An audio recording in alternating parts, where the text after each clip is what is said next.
It's a pleasure for me to be able to join you, at least virtually, for the 2013 Fulbright Symposium on soft power and smart power. Soft power is the ability to get what you want, to affect others to get what you want through attraction and coercion rather than through coercion or payment.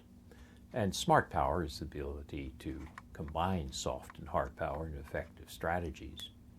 It's interesting that in an information age, we're increasingly going to need to be able to use soft power as part of a smart power strategy. The information age is marked by the fact that we have extraordinary amounts of information. We're deluged with information, and the scarce resource is really attention. And attention goes to those who are more credible. So the kind of view that soft power is produced by a lot of broadcasting or a lot of propaganda is probably mistaken.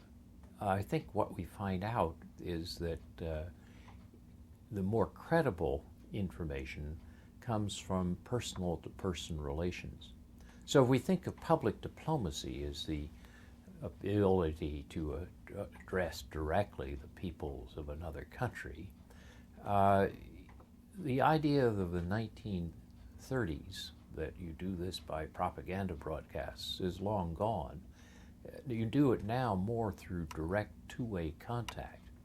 And in that sense, if I look at the various tools of public diplomacy, I find that probably the most important are the exchange programs.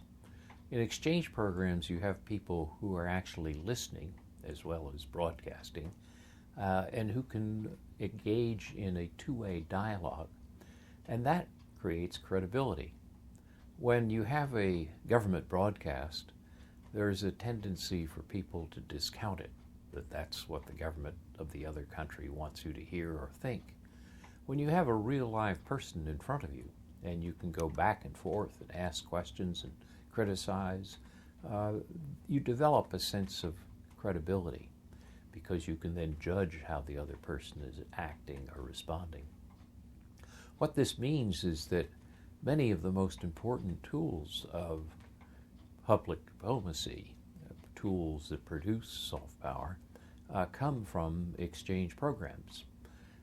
Here, I would say that Australia has done very well. If you look at Australia's role in secondary and higher education, it is one of the major producers in terms of foreign students visiting your shores.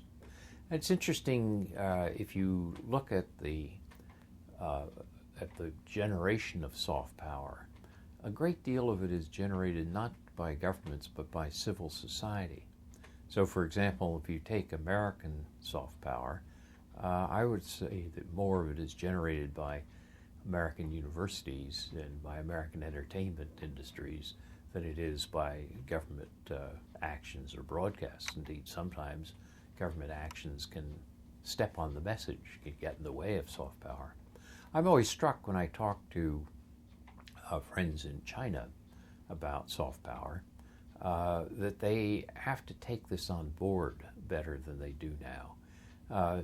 Back in 2007, when Hu Jintao said that China needed to invest more in its soft power, that was a smart strategy. A country which is growing in hard power, as China is, if it can also increase its soft power, can do a lot to reduce the incentive for neighbors to create countervailing coalitions.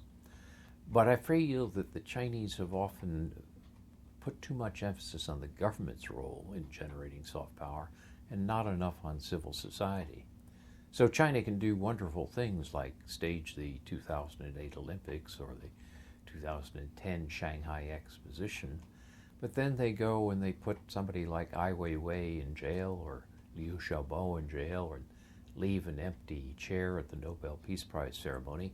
And in that sense, they are stepping on their message. They're undercutting the soft power that they're trying to generate.